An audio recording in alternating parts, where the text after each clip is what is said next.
पटना के गांधी मैदान में मोरारजी देसाई प्रधानमंत्री के रूप में उनका भाषण हुआ था, दिवाली का रोज था, याद कीजिए। तो मोरारजी देसाई ने तत्कालीन प्रधानमंत्री ने आरक्षण के विरुद्ध में संकेत दिया था, और उस मीटिंग में मैं मौजूद था। तो सबसे ज्यादा ताली बजी, सबसे ज्यादा ताली बजी।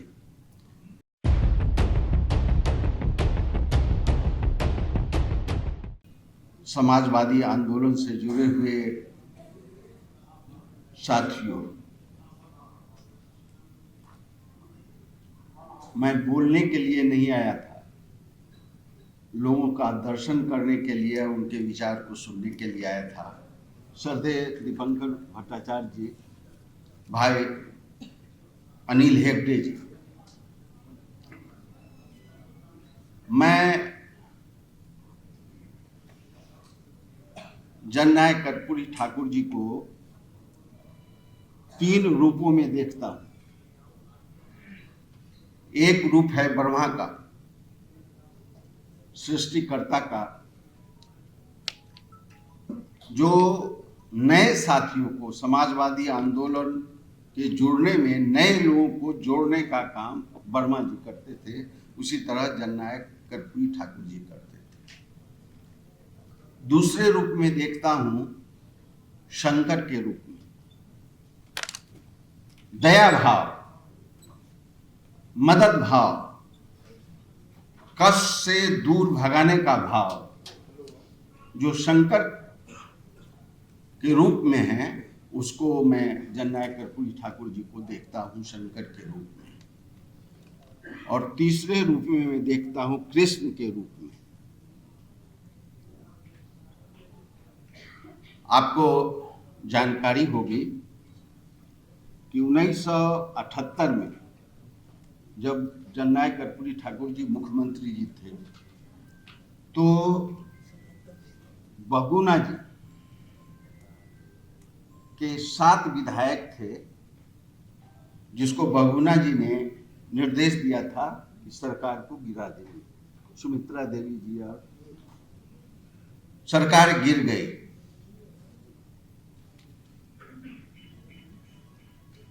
बहुगुणा जी लोक दल में आए और जननायक कर्पूरी ठाकुर जी बहुगुणा जी को लोक दल का राष्ट्रीय अध्यक्ष बनाया। तो कृष्ण के रूप में भी मैं देखता हूं जननायक कर्पूरी ठाकुर जी। और एक बात कहकर मैं अपनी बात समाप्त करना चाहता हूं। कृष्ण गए थे दुर्योधन के पास। दुर्योधन ने पूछा कृष्ण से, कहो कृष्ण, तुम कहां आए हो, किस लिए आए हो, क्या कहने आए हो? तो कृष्ण ने कहा था कि मैं प्रार्थना करने आया हूं, आरजू करने आया हूं, विनती करने आया हूं कि आप पांडवों को 5 गांव दे दो। देने के बाद मानव की हत्या नहीं होगी, हथियार बर्बाद नहीं होंगे, पैसे का खर्च नहीं होगा, आर्थिक मदद होगी। दुर्योधन ने क्या कहा? क्या कहे कृष्ण? पांडवों को 5 गांव दे दो? हरगिज नहीं हो सकता। कृष्ण ने कहा था कि बड़ी उम्मीद के साथ आए थे दुर्योधन तुम्हारे यहां, विनती लेके, आरजू लेके, प्रार्थना लेके, लेकिन अब जा रहा हूं मैं युद्ध का निमंत्रण लेके। और कहा था, लो अब मैं जाता हूं, अंतिम संकल्प सुनाता हूं, याचना नहीं, रण होगा, जीवन या कि मरण। दो घटनाएं बताकर मैं अपनी बात समाप्त करना चाहता हूं। एक, भाई नरेंद्र पाठक जी ने किताब में लिखा है 33,000 रुपये की बात। वो मैं आप किताब लिखने के समय में ही, प्रकाशित होने के समय में ही आपसे कहा था कि ये बात गलत है, ये गलत बात है और उसकी चर्चा भी नहीं होनी चाहिए। ये मैं बहुत साहसपूर्वक और बहुत मैंने कर्मठता के साथ मैं यह बात जो लिखा है आपने उसका मैं विरोध करता हूँ। दूसरी बात 78 में मोरारजी देसाई जी प्रधानमंत्री थे और उनका पटना के गांधी मैदान में मोरारजी देसाई प्रधानमंत्री के रूप में उनका भाषण हुआ था। दिवाली का रोज था, याद कीजिए। तो मोरारजी देसाई ने तत्कालीन प्रधानमंत्री ने आरक्षण के विरुद्ध में संकेत दिया था और उस मीटिंग में मैं मौजूद था। तो सबसे ज्यादा ताली बजी। चूंकि मुख्यमंत्री के रूप में ठाकुर जी उस मंच पर विराजमान थे। मीटिंग के बाद मोरारजी देसाई जी को, प्रधानमंत्री जी को CF करने एरोड्रम गए। वहां से वो लौटे और घर नहीं गए, सीधे सचिवालय पटना ओल्ड सेक्रेटेरिएट में, मुख्यमंत्री कार्यालय में वो आ गए। और दिवाली में हम लोग सोचते रहे कि ठाकुर जी अभी तक आए नहीं है, कहाँ चले गए, क्या बात हुई। 11 बजे रात में नोटिफिकेशन किया आरक्षण के पक्ष में, 12/8/33 दिवाली के रोज।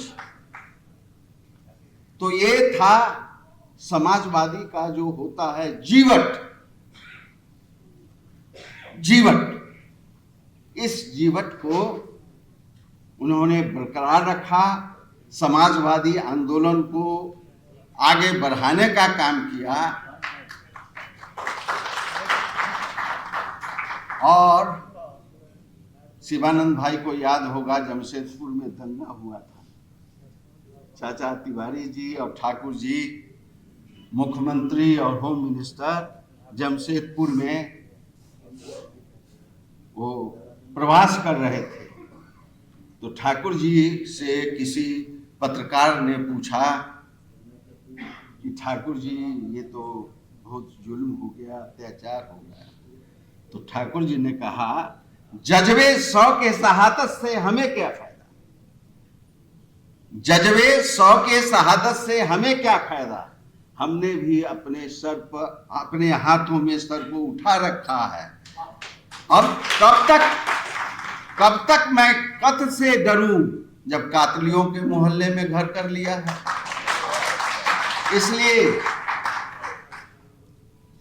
हम आप सबों से निवेदन करना चाहते हैं और श्रद्धेय रामाशंकर बाबू से भी निवेदन करना चाहते हैं और मंच पर बैठे हुए सभी नेताओं से निवेदन करना चाहते हैं।